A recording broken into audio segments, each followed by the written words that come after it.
Nous allons dans ce quatrième module aborder un point important dans le bilan en raison de son ampleur financière, les emplois à long terme de l'entreprise, qui portent aussi le nom d'actifs non courants.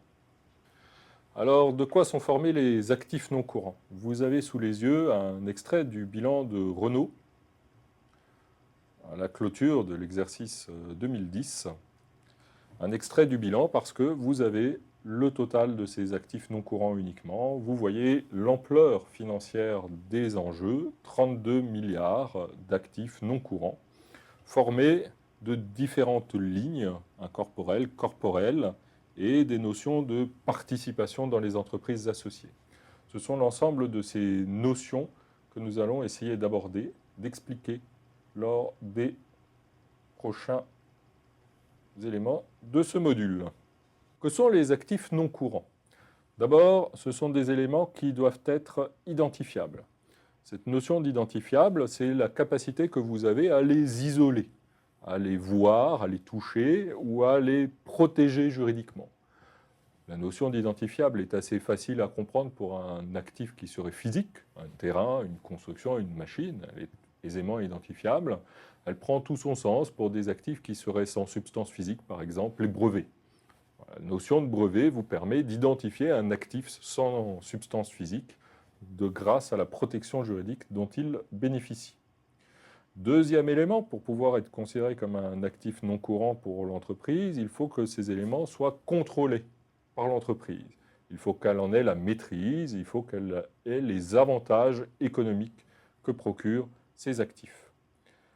Car c'est une notion importante pour figurer au bilan. Quelque chose mérite la qualification d'emploi uniquement à partir du moment où cet objet vous procure des avantages économiques dans le futur.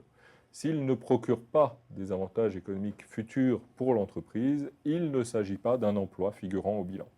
C'est vrai pour les actifs non courants, comme pour l'ensemble des autres actifs. S'agissant de non courants, cette obtention des avantages économiques futurs s'étale sur plusieurs exercices, puisque vous avez cette notion de non courant qui est consubstantielle à l'idée de délai d'utilisation supérieur à 1 an. Différents types d'actifs non courants existent et une grande séparation est généralement faite entre les éléments qui sont de nature monétaire et les éléments qui sont de nature non monétaire. Les éléments de nature monétaire, ce sont les éléments qui sont en substance des unités monétaires. On va les appeler des actifs non courants financiers. Vous aurez typiquement là-dedans des prêts ou des titres qui n'existent pas en dehors du nombre d'unités monétaires qu'ils représentent. Parmi les éléments non monétaires, vous aurez deux grandes familles, les incorporels et les corporels, qui sont les deux grandes typologies d'actifs non courants non monétaires que nous allons maintenant détailler de manière plus précise. Commençons par ces trois grandes familles en essayant de les illustrer chacune. Parmi cette première famille que sont les actifs incorporels, donc sans substance physique, qu'est-ce que l'on va trouver?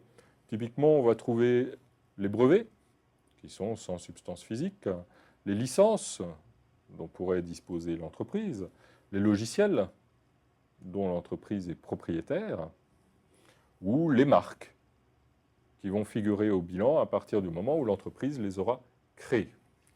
Les actifs corporels sont probablement plus simples car plus classiques dans leur composition. Vous aurez tout ce qui a une substance physique, donc les terrains, les constructions, les machines,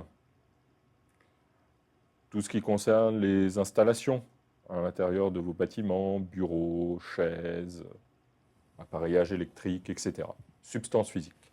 C'est la grande distinction entre les incorporels et les corporels. Les incorporels sont sans substance physique, les corporels ont une substance physique, on peut les toucher. La notion est assez simple, je pense, à comprendre. Les actifs financiers sont quant à eux formés d'instruments financiers, d'éléments qui sont essentiellement monétaires. Vous avez typiquement les prêts que l'entreprise pourrait faire pourrait consentir par exemple à des salariés pour les aider à financer une acquisition immobilière. Vous pourriez avoir également des titres que détiendrait l'entreprise dans des sociétés avec lesquelles elle est en partenariat industriel. Ces quelques exemples que je vous donne sont des illustrations, ils n'ont pas prétention à représenter l'ensemble des actifs incorporels, corporels ou financiers que l'on peut imaginer. Ces fameux actifs non courants, détaillons-les encore un petit peu plus en nous concentrant d'abord sur cette notion d'incorporel.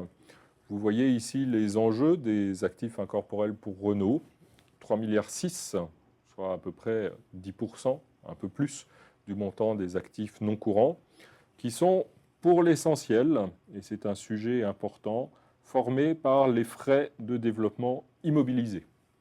La notion de goodwill que vous voyez juste en dessous est une notion propre à la consolidation qui présente une certaine technicité et que nous n'aborderons pas dans le cadre de ces modules. Les actifs incorporels font l'objet d'une norme comptable internationale spécifique qui les traite de manière explicite et détaillée, qui s'appelle la norme IS 38, qui régit donc les critères applicables aux actifs incorporels. Penchons-nous plus précisément sur ces frais de développement immobilisés qui représentent l'essentiel des actifs incorporels de Renault. Quel est l'enjeu de ces frais de développement immobilisés? Eh bien, on est face à un enjeu d'étalement de charges. C'est la principale question qui est derrière cette notion de frais de développement immobilisés. Que va-t-il se passer? Renault va engager des dépenses, par exemple, pour le développement de nouveaux véhicules automobiles. La question est, est-ce que Renault doit comptabiliser ces dépenses comme un appauvrissement immédiat, comme une charge diminuant son résultat de l'année, ou peut-elle considérer que l'engagement de ces dépenses est réalisé pour construire un véhicule dont la commercialisation lui permettra d'obtenir des produits venant compenser, normalement largement au-delà, les dépenses engagées. À partir du moment où l'entreprise est capable de prouver que ces dépenses sont engagées dans la perspective d'obtenir des produits et que ces produits présentent un certain caractère de probabilité, au lieu de laisser ces dépenses en résultat et donc constater un appauvrissement immédiat de l'entreprise, elle va pouvoir les inscrire à son bilan et donc différer la constatation de l'appauvrissement à l'obtention des produits pour lesquels ces charges sont engagées. Et vous aurez donc les produits obtenus de la commercialisation des véhicules face aux dépenses engagées pour le développement de ces véhicules. On voit bien tout l'avantage que cela représente pour l'appréciation de la performance de l'entreprise. On voit également qu'en raison de l'enjeu, la suppression de charges du compte de résultat, leur inscription au bilan, il y a derrière des possibilités de manipulation comptable ou de présentation avantageuse de la performance que le normalisateur va chercher à encadrer assez étroitement. Il y a donc toute une série de critères qui doivent être respectés pour avoir le droit d'inscrire ces frais de développement au bilan. Parmi ces critères, le premier d'entre eux, c'est que le projet pour lequel ils sont engagés est faisable techniquement. Vous serez capable de le mener à son terme. Les coûts que vous engagez sont identifiables. Vous êtes capable d'affecter les coûts, les dépenses au projet avec un bon degré de certitude. Vous avez la capacité technique et financière de l'achever et vous avez l'intention de la mener à son terme. Il ne suffit pas de pouvoir, il faut également vouloir. Donc vous avez et la capacité et l'intention d'achever ce projet de développement. Vous en attendez des avantages économiques, typiquement le cas de Renault, qui va engager des frais pour développer un nouveau véhicule. Eh bien, il attend un succès de la commercialisation de ce véhicule et donc des avantages économiques liés aux dépenses de développement qu'il engage. Ça va être la différence avec les dépenses de développement que Renault pourrait engager sur un concept car.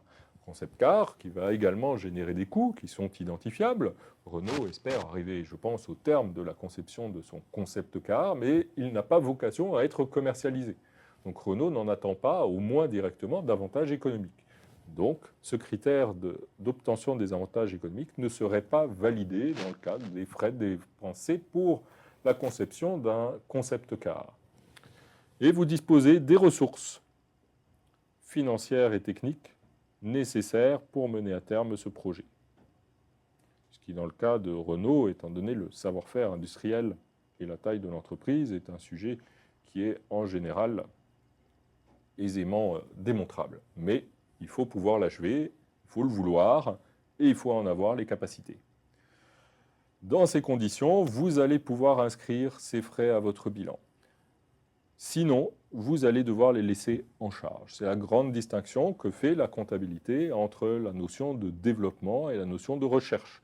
Notion de développement, vous respectez les critères et vous allez pouvoir, et même devoir en normes internationales, inscrire les frais à votre bilan, ce qui va induire une présentation de votre performance économique assez sensiblement différente, dans la mesure où ils vont être étalés en face des produits obtenus grâce à leur engagement, et les frais de recherche qui, eux, ne respectent pas ces critères et ne sauraient donc être inscrits au bilan, doivent être maintenus en charge et doivent donc obérer la performance de l'entreprise pour la période. Un enjeu assez classique d'inscription des charges au bilan, un enjeu particulièrement important, ainsi que vous avez pu le constater, étant donné les montants en jeu pour Renault. Nous allons maintenant nous pencher sur la notion de corporel, les immobilisations corporelles, qui sont d'un montant encore plus élevé. Il y en a pour 11 milliards. Et vous les voyez ici séparés. Dans leurs différentes catégories, il y a beaucoup d'outillages et d'autres outillages ici. Des véhicules dont Renault est propriétaire et qu'il donne en location, dans une moindre mesure des terrains et également des constructions qui sont les sites industriels par exemple dans lesquels Renault fabrique ses véhicules. Alors, qu'est-ce qui caractérise ces actifs non courants de type corporel? Eh bien, comme tous les actifs non courants, ils vont vous permettre d'obtenir des avantages économiques et d'obtenir des avantages économiques sur plusieurs périodes. En général, est associé à la notion d'actifs non courants de type corporel le fait qu'en contrepartie de l'obtention de ces avantages économiques, ils vont s'user. Vos machines vont s'user, vos constructions vont s'user, votre outillage industriel va s'user, et cette usure va constituer pour vous un appauvrissement. Ils vont s'user, ils vont perdre de la valeur, et au bout d'un certain délai d'utilisation, vous allez devoir les remplacer. Donc ce sont des actifs qui vont vous apporter des avantages économiques en contrepartie d'une usure, et cette usure fait l'objet d'une constatation comptable via un mécanisme particulier que nous allons maintenant détailler, que l'on appelle l'amortissement. Les amortissements, c'est la constatation comptable d'une estimation de l'usure de vos actifs corporels pendant la période d'utilisation considérée.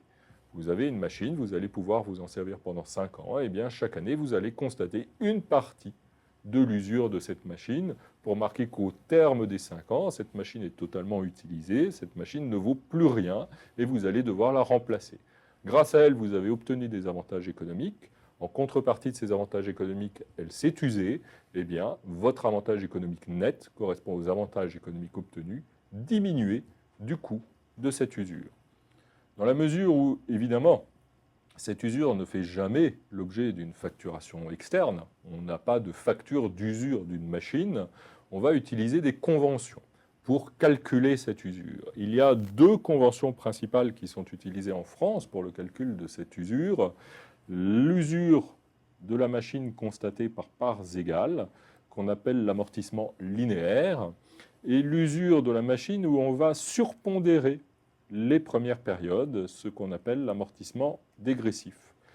Dans l'amortissement par parts égales, on fait l'hypothèse que la machine s'use de manière équivalente d'année en année. Il n'y a pas d'année où elle s'use plus rapidement que d'autres. Dans la méthode dégressive, on va faire l'hypothèse que la machine s'use plus vite, que le bien corporel s'use plus vite au début qu'à la fin, qu'elle perd de la valeur plus rapidement au début qu'à la fin. Vous allez choisir la méthode en fonction du type d'usure que va subir votre bien. Typiquement, par exemple, on peut considérer que pour les biens informatiques, l'usure est plus rapide au début. Il y a également, et c'est important, des considérations fiscales qui peuvent peser sur le choix de la méthode de calcul d'amortissement. Alors nous allons, pour illustrer ces deux notions, utiliser un exemple dont les caractéristiques sont assez élémentaires et qui sera le même dans les deux cas afin de vous permettre de modéliser les différences dans la constatation du rythme d'usure. Alors nous aurons une machine-outil qui va nous coûter 100 000 € à l'achat, ou qui nous a coûté 100 000 € à l'achat, et que nous allons utiliser pendant 5 ans, dans les deux cas. Alors comment cela se passe-t-il ? Dans le cadre de l'usure par parts égales, vous allez partir avec une valeur de début de 100 000 €.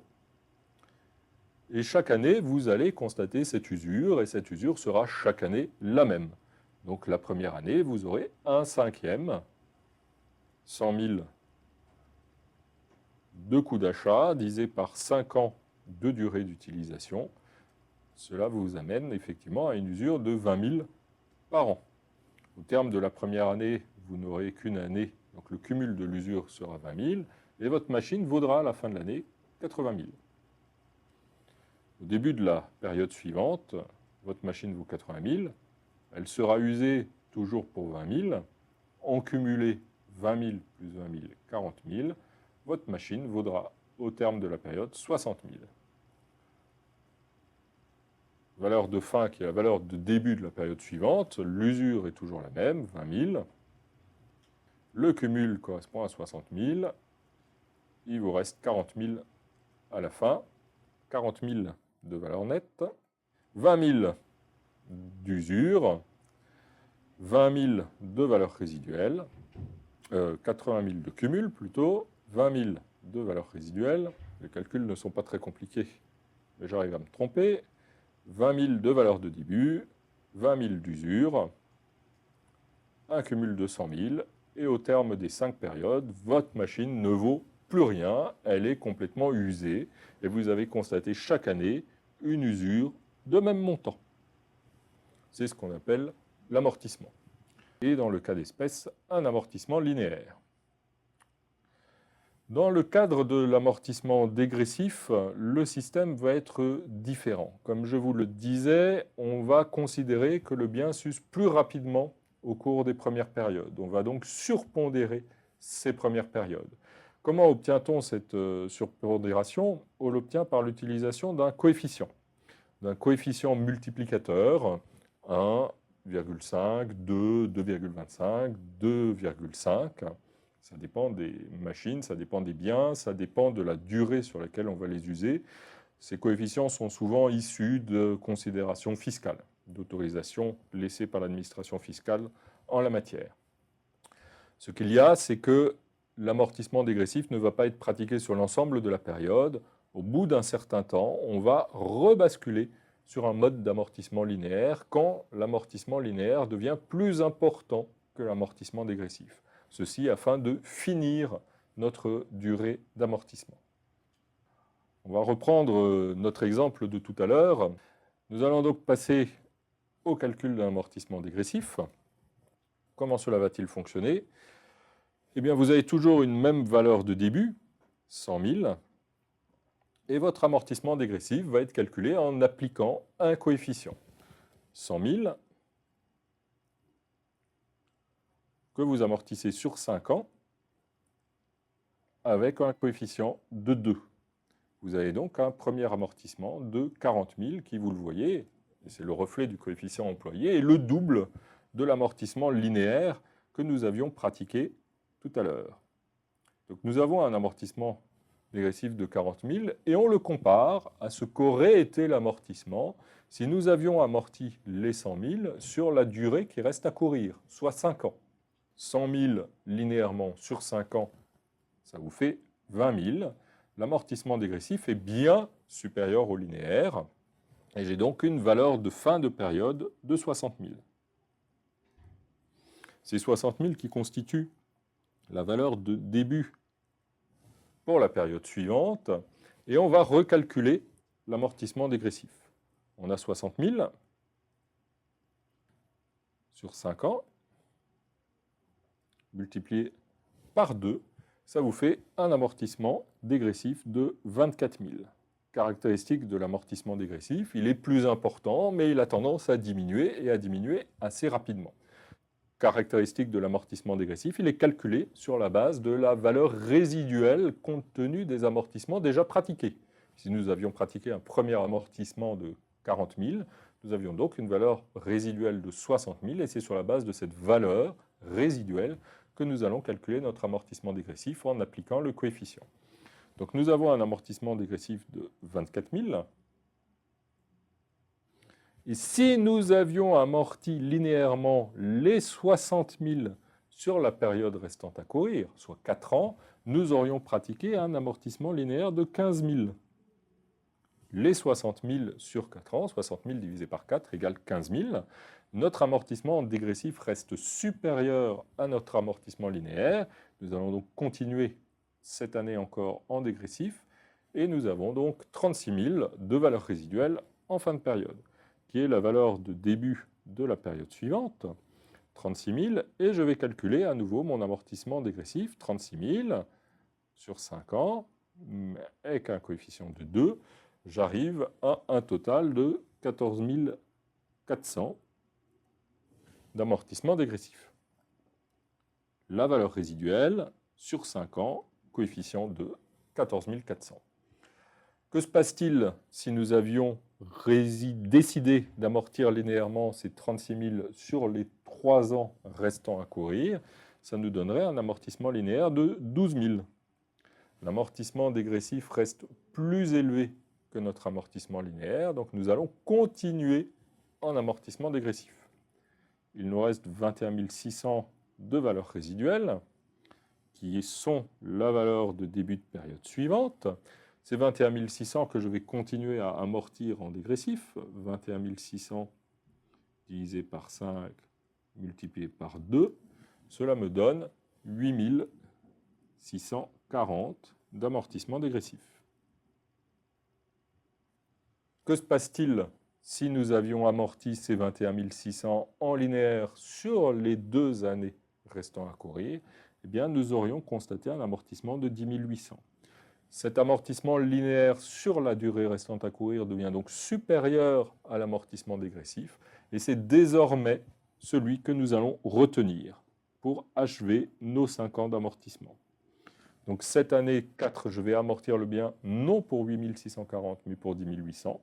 Il me restera une valeur résiduelle de 10 800 qui est ma valeur de début de la fin. Je ne calcule plus d'amortissement dégressif, je suis passé en amortissement linéaire. J'amortis de 10 800 et à la fin, il me reste 0. Vous voyez la différence de profil d'amortissement par rapport à mon amortissement linéaire qui était de 20 000 par an sur mes 5 ans. Vous avez un amortissement qui va être plus élevé en début de période et moins élevé en fin de période. C'est l'effet caractéristique de l'amortissement dégressif. Au total, vous amortirez le même montant. Dans les deux cas, on amortit 100 000. Il n'y a pas de différence puisqu'on amortit le même bien. L'enjeu, c'est la répartition dans le temps de cet amortissement. C'est un enjeu important puisque cette usure va venir diminuer votre performance économique. Eh bien, cette répartition dans le temps a un impact important sur les modalités de représentation de votre performance économique, qui va être meilleure les premières années en amortissement linéaire qu'en amortissement dégressif. Le dernier type d'actifs non courants, ce sont donc les actifs de type financier. Vous voyez ici le détail pour Renault, avec des titres de société non contrôlés, des prêts et des éléments dérivés, des instruments complexes liés aux opérations de financement de l'automobile. Une partie de l'activité de Renault est une activité de type bancaire puisqu'il finance les automobiles qu'il commercialise. Donc des montants qui sont plus faibles, ce n'est pas choquant, c'est une entreprise industrielle, pas une entreprise financière, donc il n'est pas surprenant que l'essentiel de ses actifs soit lié à son activité industrielle et pas à son activité financière. Ce serait évidemment radicalement différent dans le cadre d'un établissement de crédit. Ces instruments financiers, nous n'allons pas passer trop de temps dessus. Pourquoi? Parce que ce sont des mécanismes comptables qui sont souvent complexes et qui font l'objet de débats. Vous avez globalement dans le système comptable international un mécanisme dit de juste valeur. Vous allez représenter la hausse et la baisse de ces instruments financiers, la variation de cette juste valeur en comptabilité. Vous allez réévaluer cette juste valeur. Vous avez la technique du coût amorti.